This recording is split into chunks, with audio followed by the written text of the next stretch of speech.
478페이지에 2번에 대해서 그냥 한번 봐주시고 3번 찾으셨죠? 용어에 관한 설명을 틀린 거 찾도록 되어 있습니다. 1번입니다. 실제로 농작물 경작지로 이용되는 토지더라도 법적 지목이 과수원인 경우에는 농지에 해당하지 않는다. 1번 틀립니다. 하나 이해하실 것이 있습니다. 이게 작년에 시험에 나왔기 때문에 올해 나올 일 없지만 현재 농지와 관련되어서는 지목이 전, 답, 과수원 이면 실제 경작학은 안 하건 관계없이 무조건 농지입니다. 반면 지목, 전답, 과수원 외 지목대나 잡종지 등에 해당되게 되면 경작지나 재배지로 사용하는 기간이 3년 이상이면 농지가 되어버립니다. 그래서 지목, 전답, 과수원이면 농사 짓건 농사 안 짓건 관계없이 무조건 뭐다? 농지이고 전답, 과수원 외 실제 경작기간이 3년 이상이라고 하면 걔는 농지에 해당되는 것으로 파악해 주십니다. 취지 조금 이해되시겠습니까? 그래서 우리 농지와 관련되어 앞에 페이지 보시 477페이지 농지에 해당하는 것과 해당하지 않는 것에 대한 상세한 설명이라 되어 있는데 갑은 찾으셨죠? 전답 과수원 가로 해놓습니다. 얘는 무조건 농지이고 전답 과수원 그 밖에라는 것은 지목, 대, 잡종지 등을 말합니다. 실제 경작지, 다년생 식물의 재배지로 사용되는 토지라고 하면 걔는 농지가 되는 것으로 파악해 놓습니다. 단서 보시게 되면 초지는 재배한다. 그래서 초지는 풀 자라는 땅이거든요. 얘는 농지이다 아니다. 아니다. 그걸 파악해 놓습니다. 그리고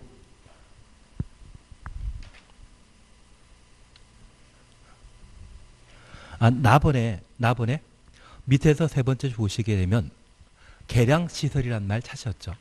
계량시설 줄쳐 놓습니다.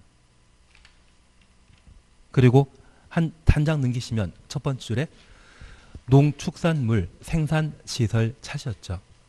생산시설 줄쳐 주십니다.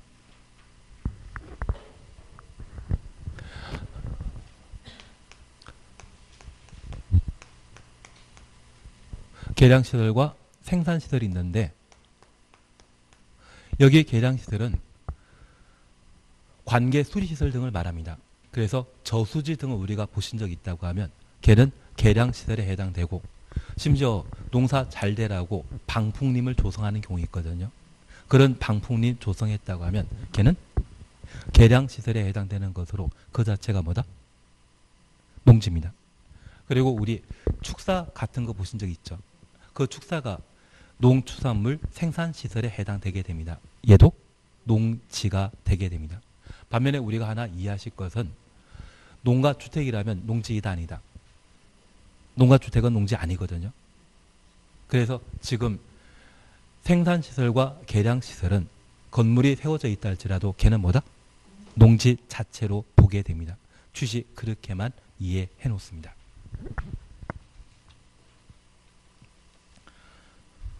그리고 하단부에 나오는 이야기는 필요 없고 대신 우리 손가락 표시 두 번째 있거든요. 토지법에 따라 조성된 대통령령이 정하는 토지란 다음 토지를 말하며 얘는 농지에 해당되지 않는다. 찾으셨죠? 그리고 1번입니다. 전답 가소하는 토지로서 농작물의 경작지, 단연생물의 재비지로 계속 사용되는 기간이 3년 미만인 토지. 3년 이상 농사 짓게 되면 걔는 뭐다? 농지입니다.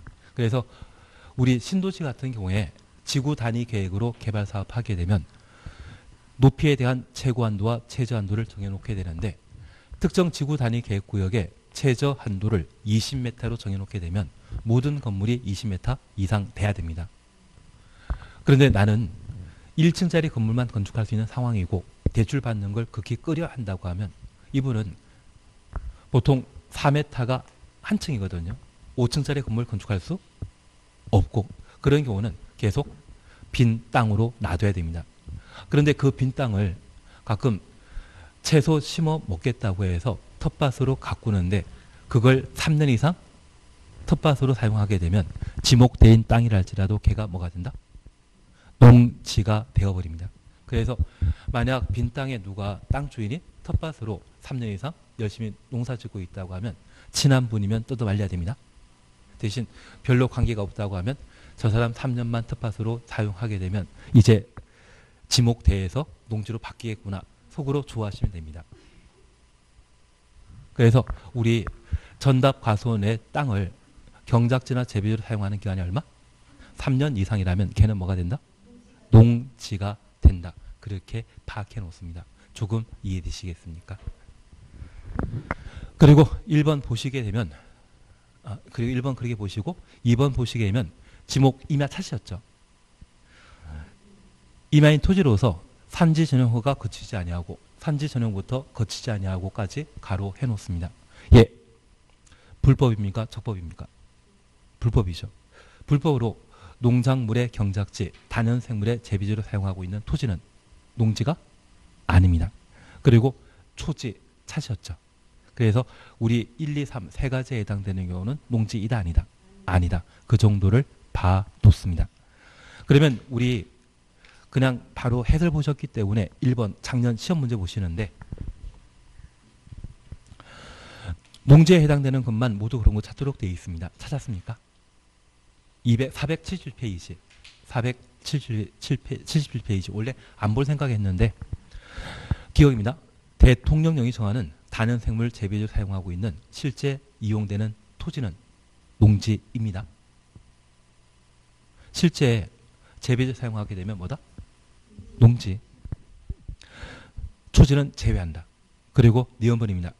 관상용 수목의 묘목을 조경 목적으로 조경 추천했습니다. 식재한 재배지로 실제 이용되는 토지. 얘는 농지 아닙니다. 하나 이해하실 것은 이 농지에 조경 목적의 나무를 심었는데 얘를 조경업을 위해 임식지하는 땅이라고 하면 농지가 되지만 내가 보기 위해 나무 심어놨다고 하면 걔는 조경업과 관계없기 때문에 얘는 농지가 아니게 되는 겁니다. 취지 이해되시겠습니까?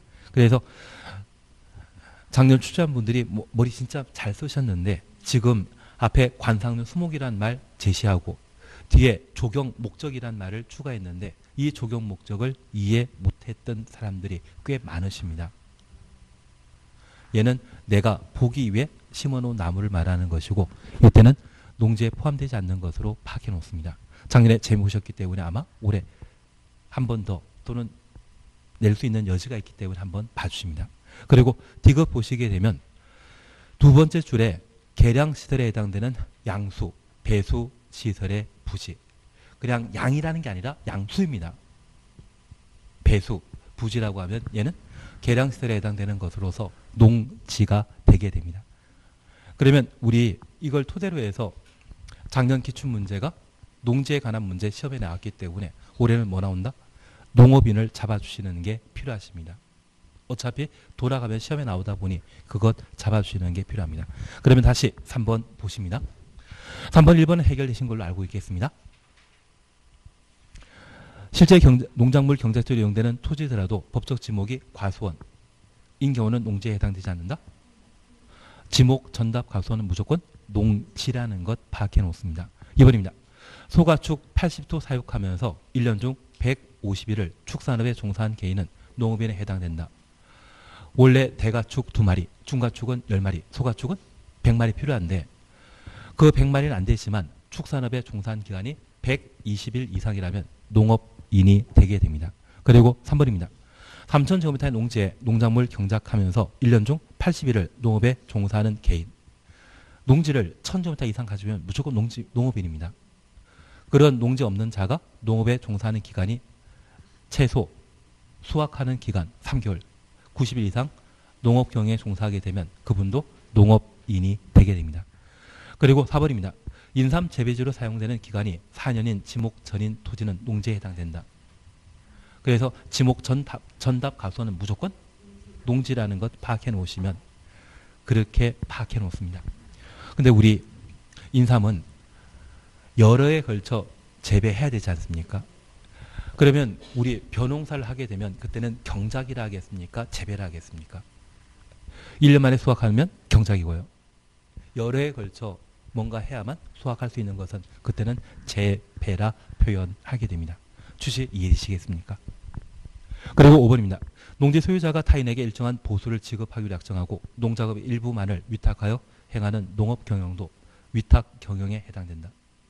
전문가에 맡기는 것을 위탁 경영이라 하고 저 위탁 경영은 어디에 포함된다?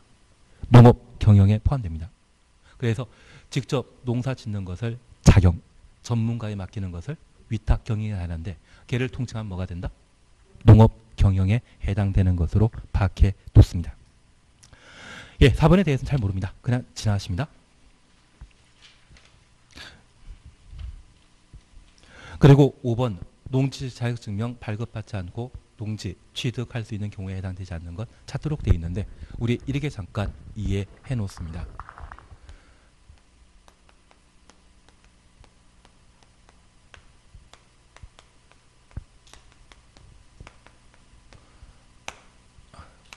이걸 많이 하면 헷갈려 하실 거고 그냥 편하게만 제가 이야기 드리겠습니다. 어차피 그거만 알더라도 잘 찍을 수 있습니다. 우리가 잠깐 이해하실 것은 민법 공부하시면서 권리를 소유권을 취득하게 되면 얘를 승계라 표현하는데 그 승계 형태는 포괄 승계와 특정 승계가 있었습니다. 여기 농지 취득 자격 증명은 특정 승계일 때 농지에 대한 소유권 이전 등기하고자 한다면 그 효력 요건으로 농지 자격 증명을 발급받아야만 소유권 이전의 효력이 성립되게 됩니다. 그래서 취득하는 경우라면 농지를 취득하는 경우라면 농지 취득 자격 증명의 발급 대상이 되게 됩니다. 그런데 이 취득에 해당되지 않는 경우라면 증명 없이 농지의 소유권을 취득할 수 있는데 우리 민법 공부하시면서 포괄 승계라는 것을 공부한 적이 있습니다. 여기에 포괄 승계와 관련된 가장 대표적인 것이 상속과 합병입니다. 여기 포괄 승계라고 하는 것은 부동산과 관련된 권리 취득하게 되었을 때 물건만 취득하는 것이 아니라 채권 관계까지 함께 취득하는 것을 포괄 승계라 하고 저 농지를 상속받았다고 하면 증명 없이 소유권 취득할 수 있습니다. 그리고 농업법인이 서로 합병하게 되면 그때도 증명 없이 농지 취득할 수 있습니다. 이 두 가지 경우는 농지 취득 자격 증명 발급 대상 1안이다. 아니라는 것 잡아놓습니다. 그리고 두 번째 우리 봐주실 것이 있습니다. 여기 농지 취득 자격 증명은 매도인과 매수인이 동시에 존재해야 되거든요. 그런데 원시 취득이라고 하면 매도하는 자가 없습니다. 그래서 여기 원취득과 관련되어 생각나는 게 뭐 어디 있으십니까?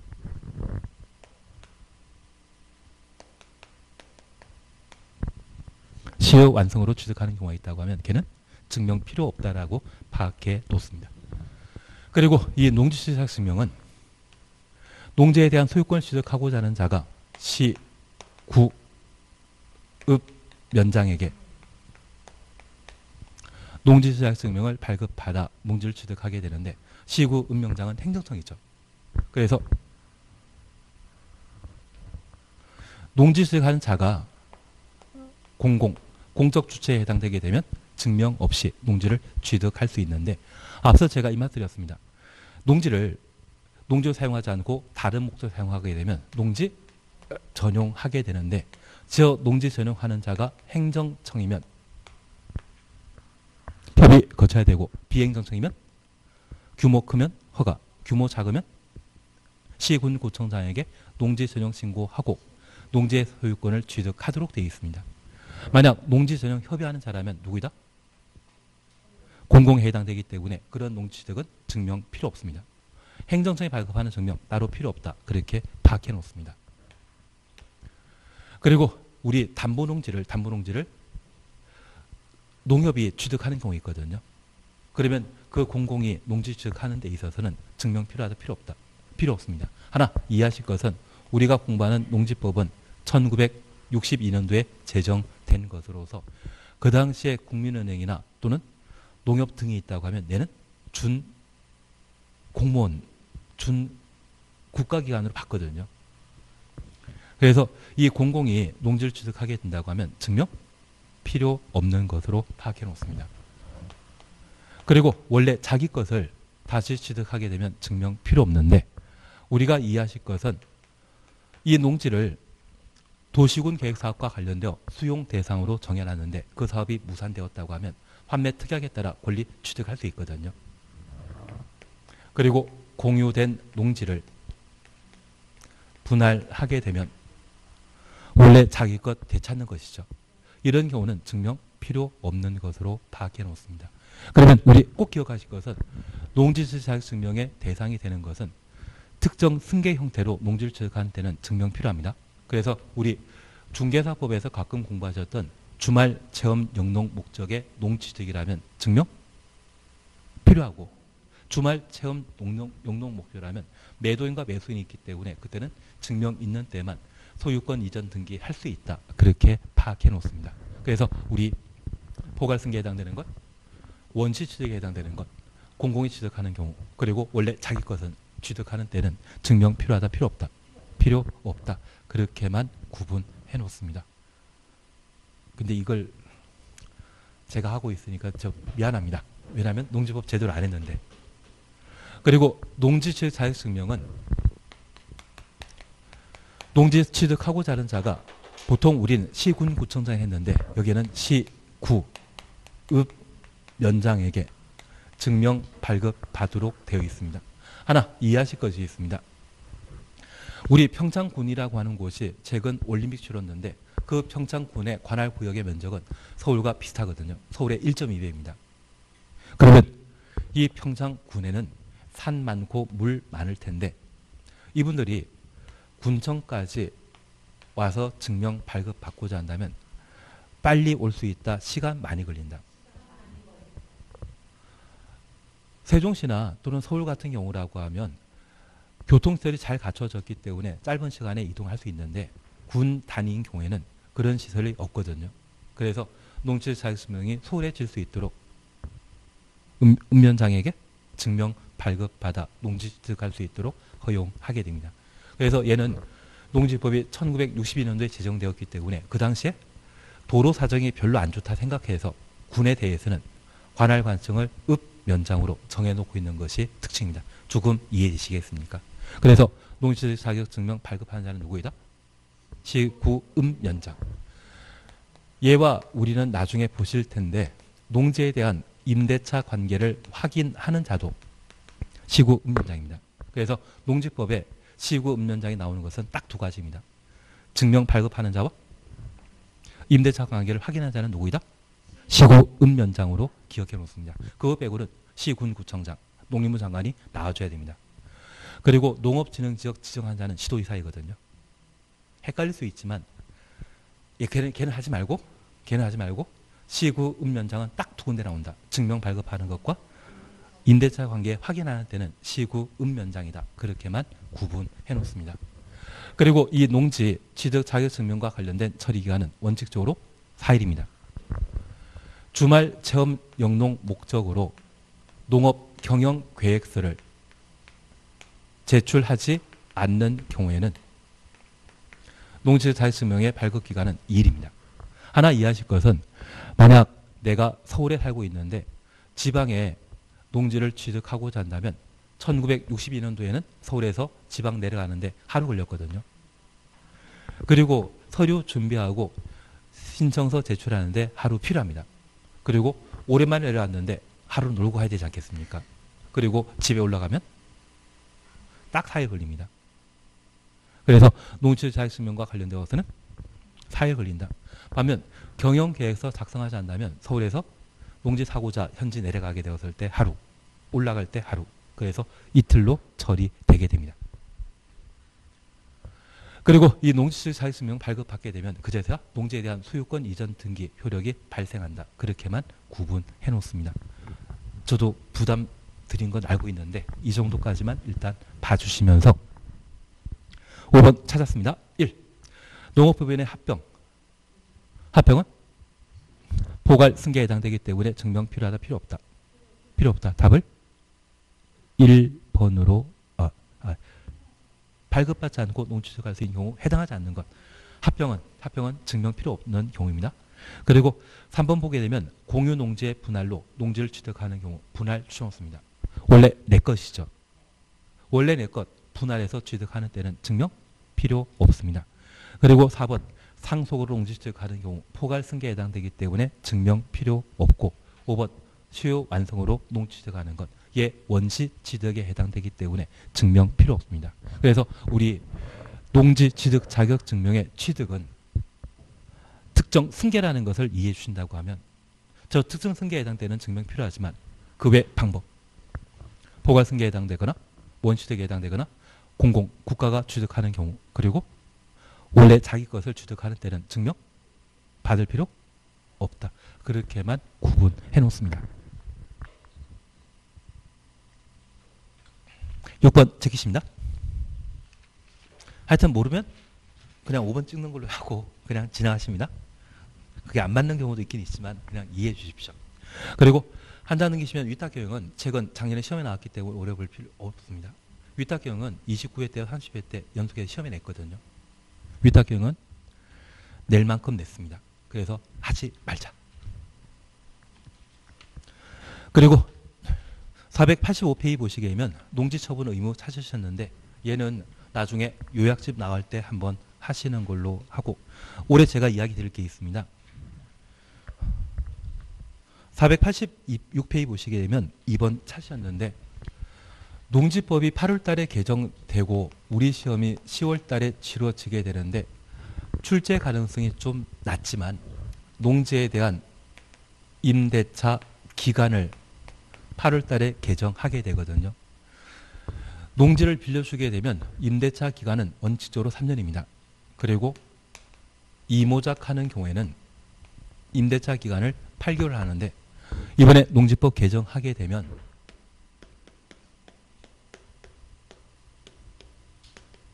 다년생 식물 우리가 알고 있는 인삼이 있거든요.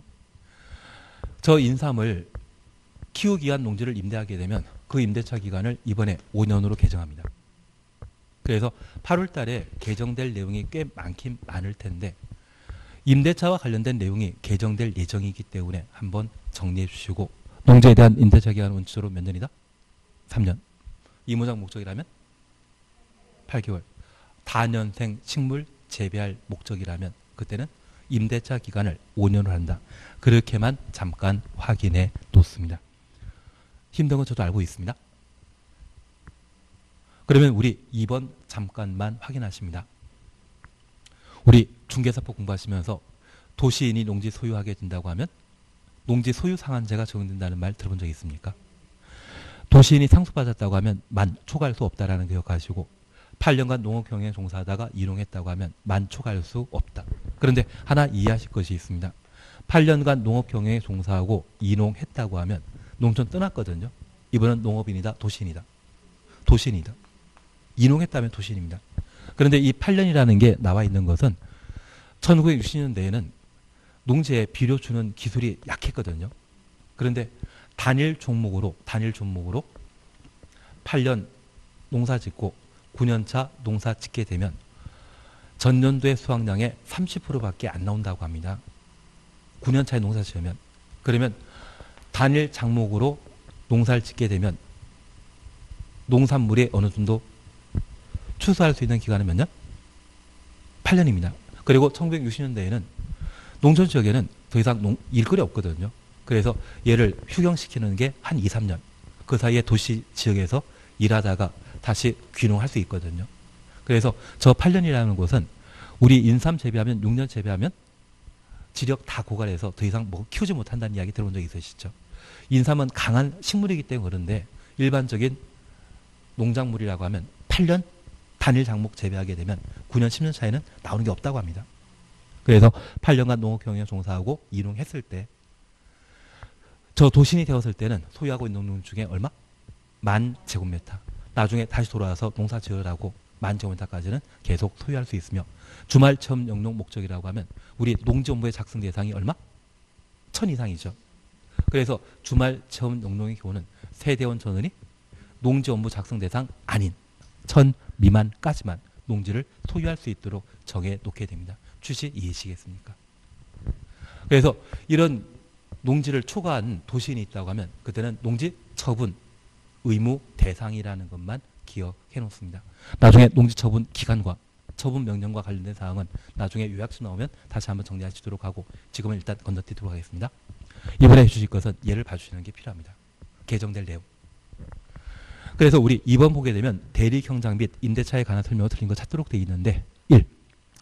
유효농지의 대리경작 기간은 따로 기간 정하지 않으면 3년이다.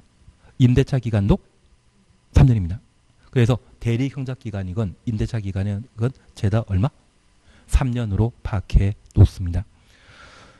2번입니다. 서면계약 원칙으로 한다. 얘는 크게 신경 쓰지 마시고 농지에 대해서는 임대인과 임차인이 존재했을 때 임차인을 보호할 목적으로 서면 계약하게 되는데 우리가 민법에 공부하셨던 임대차 계약은 불효식 행위거든요. 대신 근로계약서나 농지에 대한 임대차 계약서만큼은 임차인 등의 권리를 보호할 목적으로 요식 행위로 정하도록 되어 있습니다. 그게 서면 계약 형태라는 것만 이해해 놓습니다. 3은 승계에 관한 사항으로 크게 신경 쓰지 않습니다. 그리고 4번 그냥 건너뛰시고 5번 자기 농업 경영을 위해 농지를 소유한 자는 주말 체험 영농하려는 자에게 임대하는 것을 어불하는 자에게 자신의 농지를 임대할 수 없다. 임대할 수 있습니다. 근데 중요한 거는 4번도 끝에 없다 이거든요. 5번도 끝에 없다 이거든요. 둘 중에 찍으라고 하면 둘 다 찍을 상황인데 저도 더 말씀 못 드리겠습니다. 다만 우리 이해해 주실 것은 4번의 지력 증진을 위해 필요한 경우 휴경한 농지에 대해 대리경작자 지정할 수 없다.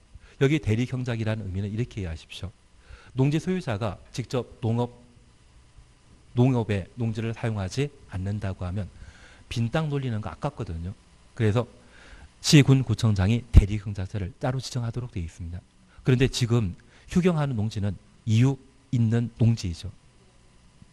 지력 회복하기 위해 휴경한 농지라고 하면 이유 있는 농지이기 때문에 대리경작자 지정 대상이 아닙니다. 아무 이유 없이 농지 놀리고 있다고 하면 대리경작자를 지정하도록 되어 있는데 지금은 목적이 있기 때문에 대리경작 지정 대상이 아니다. 그렇게만 구분해 놓습니다. 3번입니다. 농지 임대차에 관한 설명 틀린 거 찾도록 되어 있습니다. 1번입니다. 임대차 기간은 5년입니까? 3년입니까? 대리경작 기간이건 임대 기간이건 죄다 몇 년? 3년. 대신 약속하셨습니다. 이모작 목적이라면 8개월. 올 8월 달에 개정될 사항으로 다년생 식물 나왔다고 하면 그때는 5년. 그래서 지금 다년생물 나왔는데 농지에 대한 임대차 기간을 3년으로 설명하게 되면 그거 틀린 것으로 다년생 식물 나오게 되면 5년. 몇 글자입니까? 5글자이기 때문에 몇 년? 5년. 그래서 다년생 식물 가장 대표적인 것이 인삼 등으로 생각하시고 그때 농지에 대한 임대차 기간은 8월 달에 5년이 개정된다. 그렇게만 구분해 놓습니다. 그래서 1번 보시고 2번, 3번 그냥 지나가시고 4번 지나가시고 5번 잠깐 보십니다. 임대차 계약은 등기 없는 경우에도 임차인이 농지 토지지 관할하는 시구 읍면장 확인. 그래서 농지법상 시구 읍면장에 나오는 것은 딱 두 가지입니다. 농지 취득 자격 증명하는 것과 농지에 대한 임대차 확인하는 자는 시구 읍면장. 나머지는 시군구청장이나 시도의사, 농림부 장관 나와줘야 되고 시구 읍면장은 딱 두 군데 나온다. 그렇게만 잡아 놓습니다. 그래서 농지 임대차 저렇게만 봐 놓습니다. 그리고 우리 교재에는 나왔습니다. 농지 전형과 관련된 사항으로 492페이지 봐주십니다. 492페이지 보십니다. 여기 조치 명령을 함께 보실 거거든요. 3번 찾으셨죠? 492페이지에 3번. 492페이지에 3번 찾으셨는데 1번 찾았습니다. 농지진흥지역 밖의 농지를 마을회관 부지로 전용하려는 자는 농지전용 허가 받아야 된다. 우리 약속했습니다. 허가는 규모 크다 작다? 크다. 그러면 마을회관이 반도체 공장 규모이다 아니다? 그래서 마을회관이나 농가주택 이야기 나오면 농지전용 신고 이야기 나와야 되듯이 허가 나오면 그 자체가 잘못된 것으로. 그리고 2번 얘가 자주 시험에 나옵니다. 농지전용 허가받은 자가 조업정지명령 가로 해놓습니다.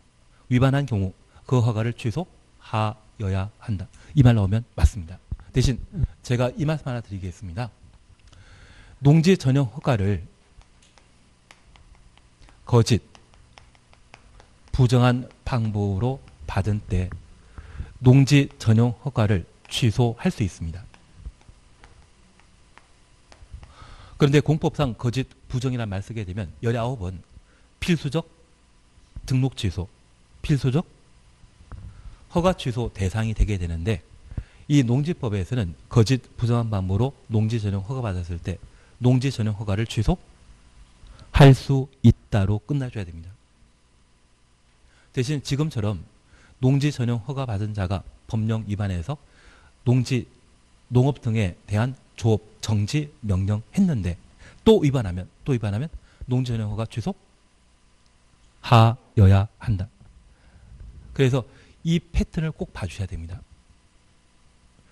조업 정지 등의 명령을 위반하면 농지 전용 허가 취소하여야 한다. 얘가 그렇게 잘 나옵니다. 그래서 나중에 제가 다시 한번 이야기 드리는데 전용 허가 취소하여야 한다.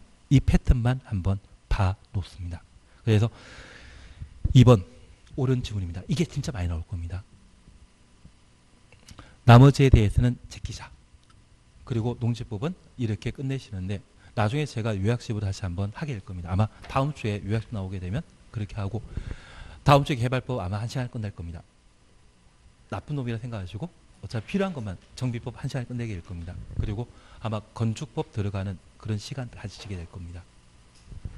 오늘 여기까지 하겠습니다. 수고하셨습니다.